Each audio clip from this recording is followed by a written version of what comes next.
Programme में एक बार फिर खुशामदीद। इत्तलात के मुताबिक रावलपिंडी में एहतजाज मौखर करवाने पर बानी PTI party chairman barrister Gohar पर शदीद बरहम है। आजम सवाती से बातचीत करते हुए बानी पीटीआई ने बैरिस्टर गौहर को बुज़दिल आदमी करार दिया और उन्हें पार्टी चेयरमैनशिप से फारिग करने का इंदिया भी दिया। गुज़िश्ता रोज अपने एक तफसीली पैगाम में भी बानी पीटीआई ने जहां अपने एहतजाजी प्रोग्राम का रोड मैप दिया, वहीं अली अमीन गंडापुर को भी भरपूर तरीके से सराहा। ऐसे में सवाल जन्म ले रहा है कि बानी पीटीआई अब जिस तरह की एहतजाजी सियासत करना चाह रहे हैं, क्या इसमें बैरिस्टर गौहर अनफिट दिखाई देना शुरू हो गए हैं? बैरिस्टर गौहर को जब गुज़िश्ता साल दिसंबर में पीटीआई का चेयरमैन बनाया गया था तो उस वक्त के मखसूस हालात में बैरिस्टर गौहर पीटीआई को रास आ रहे थे। पीटीआई के लीडर्स को मुकदमात और गिरफ्तारियों का सामना था। बानी की गैर मौजूदगी में अपने जाती एम्बिशंस को पीछे रखते हुए पार्टी को मुत्तहिद रखना था और सबसे बढ़कर फरवरी के इंतखाबात में हिस्सा लेना था। बैरिस्टर गौहर ने एक सुलझे और मंझे हुए कानूनदान की हैसियत से चेयरमैन की हैसियत में इन तमाम अमूर को अच्छे तरीके से निपटाने की कोशिश की, मगर बाद अज इंतखाबात अहम इंतजामी तब्दीलियों और फैसलों के बाद ऐसा दिखाई देने लगा कि बानी पीटीआई अब मुकम्मल तौर पर डिसेंट की सियासत करना चाह रहे हैं। जलसे जुलूसों और एहतजाज के लिए किसी बारगेनर से ज्यादा उनको डिसेंटर की जरूरत पड़ती दिखाई दे रही है।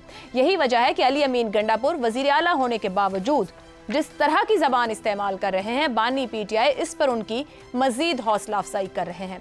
ऐसे में सवाल जन्म लेता है कि पीटीआई के चेयरमैनशिप के लिए बैरिस्टर गौहर की जगह क्या किसी हॉकिश को सामने लाया जाएगा, और अगर पीटीआई की बागडोर किसी ऐसे शख्स के हवाले की गई तो पार्टी को सियासी एतबार से फायदा होगा या नुकसान? इसी पर सवाल रखेंगे।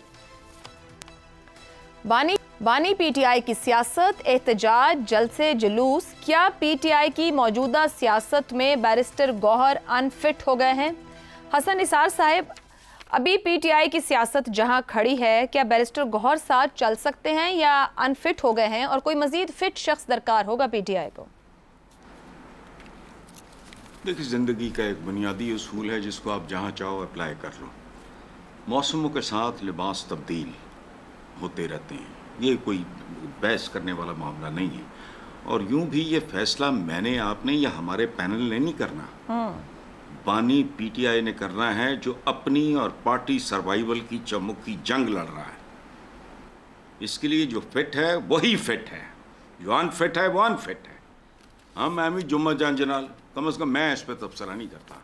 जो इतनी बड़ी जंग लड़ रहा है, जिसने इतनी बड़ी पार्टी खड़ी की है, he is the best man to decide who should be there when। मगर हसन निसार साहब, बहुत से ऐसे फैसले जिनका पीटीआई ने नुकसान उठाया है माजी में, अगर पंजाब की वजारत आला की बात की जाए, जिंदगी देखें, यही सीख की बात है कि आज जो पीटीआई की सियासत है उसमें बैरिस्टर गौहर तरह का धीमा इंसान, बात को आगे ले जाने वाला, रास्ता निकालने वाला, या गंडापुर साहब की तरह का धमकाने वाला, चढ़ दौड़ने वाला पीटीआई को सूट क्या करेगा? पीटीआई को तो बेसिकली विजडम और करेज, दो चीज़ें, दिमाग भी इस्तेमाल करें, दिल भी इस्तेमाल करें, ये कॉम्बिनेशन है एक। बाकी मैं नहीं जानता जिसने पीटीआई जैसी जमात बनाई और यहाँ तक उसको लेके आया, he is the only person to decide. ठीक, मेरे और आपका, ये हमारे पैनल का काम नहीं है। हाँ, बिल्कुल सही है।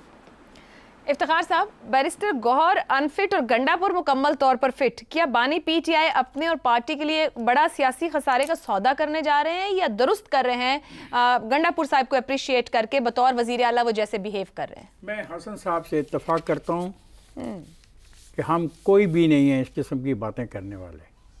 वो एक सियासी जमात है, एक आदमी की सियासी जमात है, उस आदमी ने उस सियासी जमात को बनाया है, उसको इफ्तिखार साहब, क्या एक आदमी की जमात और एक आदमी की जमात लिया? हम वैसे जमहूरी निज़ाम की बात करते हैं और यहाँ हमने सियासी जमातें डिक्टेटर्स के हवाले की हुई हैं। क्या उसको फैसला करना है? वो खुशकिस्मत है कि उसको एक मौका दिया गया है कि वो ऐसे फैसले सारा दिन करता रहता है। नॉर्मली जो सियासतदान हमने देखे थे माजी में, जब वो गिरफ़्तार हो जाते थे तो वो इस किस्म के फ़ैसलों से महरूम कर दिए जाते थे कि वो कर नहीं पाते थे। तो मैं समझता हूँ बिल्कुल ठीक कह रहा है हसन निसार, उसकी जमात वो अक्लमंद भी है, समझदार भी है, एग्रेसिव भी है, और वो चीज़ों को आपके और मेरे मुकाबले में बहुत बेहतर जानता है। उसको पाकिस्तान की सियासत की ज़्यादा समझ बूझ है और पाकिस्तान के अंदर जो इक़्तिदार का ढांचा है उसमें उसकी जो कुव्वत है उसका अंदाज़ा सिर्फ उसी को है, हमें नहीं है। इसलिए तमाम तर फैसले जो वो करेगा वो बहुत दुरुस्त सिमत में करेगा और मैं समझता हूँ उसी का हक है। ये तो आप ठीक कह रहे हैं, वो खुद भी बतौर वजीर आजम कहते रहे कि वो सब कुछ सबसे ज्यादा जानते हैं, मगर बतौर वजीर आजम उतरने के बाद वो ये कहते रहे कि उन्हें हर फैसले में नुकसान हो। एक ब्रेक लेते हैं, ब्रेक के बाद बात करेंगे शहजाद साहब और ज़ैगम साहब। प्रोग्राम के आखिरी हिस्से में एक बार फिर आपको खुशामदीद कहेंगे। ज़ैगम साहब, सियासी जमातें यकीनी तौर पर हालात व वाक़यात और जिस जगह खड़ी होती हैं उसको देखते हुए लीडर्स को सामने लाती हैं। पीपल्स पार्टी को ज़रूरत पड़ी तो अमीन फ़हीम साहब सामने रहे, मुस्लिम लीग नून को ज़रूरत पड़ी तो जावेद हाशमी साहब सामने रहे, PTI मुश्किल में थी तो बैरिस्टर गौहर एक लीगल फेस के तौर पर थे, लेकिन वो फिर पार्टी चेयरमैन भी बने।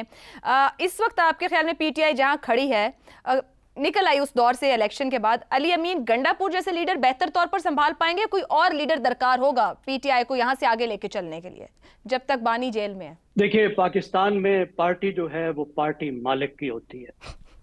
इमरान खान ने कहा था कि वो PTI को वो एक इदारा बनाएंगे, इंस्टीट्यूशन बनाएंगे, इलेक्टेड इंस्टीट्यूशन बनाएंगे, लेकिन उन्होंने नहीं बनाया, वो पीछे हट गया।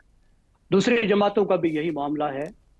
और जब कोई लीडर अंदर होता है या बाहर होता है, जिस तरह पीपल्स पार्टी एक वक्त में थी, जिस तरीके से पाकिस्तान मुस्लिम लीग नवाज एक वक्त में थी, तो अपनी जगह उन्हें ऐसे बंदे को बिठाना होता है जो उनकी जगह पे काबिज भी ना हो जाए, उनके हुक्म की तामील भी करे और जो वक्त की जरूरत है उसको भी पूरा करे।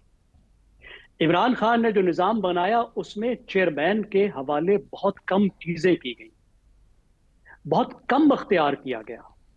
जो असल ताकत है वो उनके अपने पास रही और अपने पास है, और उन्होंने पावर डाइल्यूट करके मुख्तलिफ लीडर्स को दी पार्टी का फेस बनने के लिए, जबकि फैसला साजी खुद रखी। तो जो चेयरमैन साहब उन्होंने बनाए वो पार्टी का एक ऐसा फेस थे जिसके जरिए से वो गुफ्तो शुनीद को आगे बढ़ा सके। इसी तरीके का एक फेस उमर अयूब भी थे, क्योंकि ये दरवाजा वो ओपन रखना चाहते थे। और साथ ही बहुत से ऐसे लीडर थे जो पार्टी का एग्रेसिव फेस थे, जो पार्टी की एग्रेशन को, नाराजगी को जाहिर करते थे, एहतजाज को लीड करते थे। अब ये वो वक्त था जब दोनों दरवाजे उन्होंने खुले रखे थे। इस वक्त वो कम से कम इस वक्त वो ऐलान कर चुके हैं कि वो मुसालियत का दरवाजा बंद कर चुके हैं और वो एक एहतजाज की तरफ जाना चाह रहे हैं, जा रहे हैं। और अली अमीन गंडापुर ने तो वाज़े कह दिया कि इनकलाब का वो ऐलान कर रहे हैं। उन्होंने वायलेंट लैंग्वेज भी यूज की।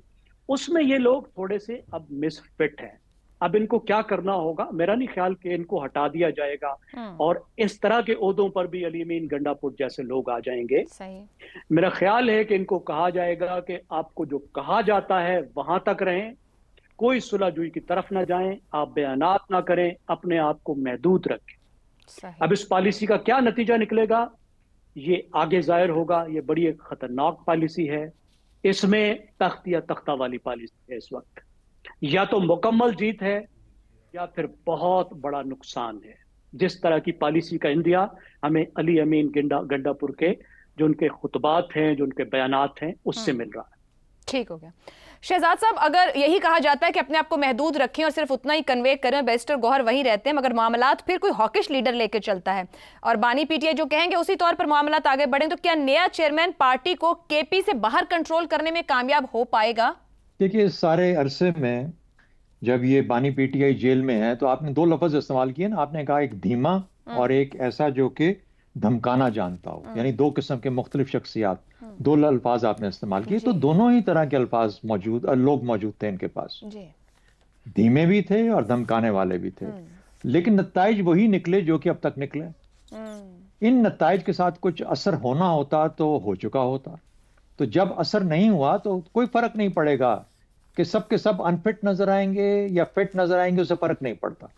जो बड़ी बात है वो ये है कि पार्टी के अंदर, बेशक हमारे यहाँ दस्तूर ऐसा ही है कि जो लीडर होता है उसी की पार्टी होती है और वही फैसले करता है। गालिबन सारी पॉलिटिकल पार्टीज इसी बुनियाद पे चलती हैं।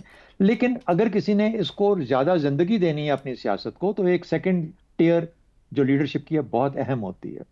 उसको फलने फूलने देना चाहिए, उसको बनने देना चाहिए। गो कि इस शक्ल में PTI के केस के अंदर जो सेकंड टियर थी, जो कि मैं शाह महमूद कुरैशी की शक्ल में देखता हूं, यानी अंदाजा लगाइए कि बानी PTI जेल में भी होते लेकिन शाह महमूद कुरैशी बाहर होते आज, तो इस पार्टी की जो नौयत है, जो मुख्तलिफ इसकी होती है। पोजीशन है, वो कितनी मुख्तलिफ होती है मेरी नज़र के अंदर, काफ़ी मुख्तलिफ होती है, बहुत मुख्तलिफ होती। लेकिन जब किसी ने बानी पीटीआई को वहां पे मुक़य्यद किया, तो साथ ही जब इनको भी ले लिया, तो कोई बहुत समझ रखता था इस चीज़ की कि ये दो लोग अगर अंदर चले जाएंगे तो फिर ना सेकंड है, ना थर्ड है, ना फोर्थ है, उस किस्म की।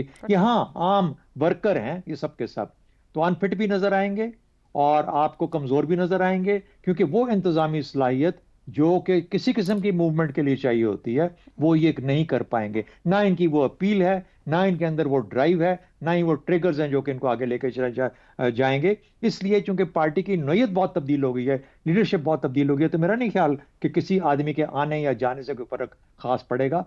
पार्टी की अपनी सियासत के लिए जरूरी है अलबत्ता कि ये सेकेंड टियर लीडरशिप की बहुत फिक्र करें और उसको प्रोटेक्ट करें, सेकेंड टियर लीडरशिप को। ठीक हो गया जी।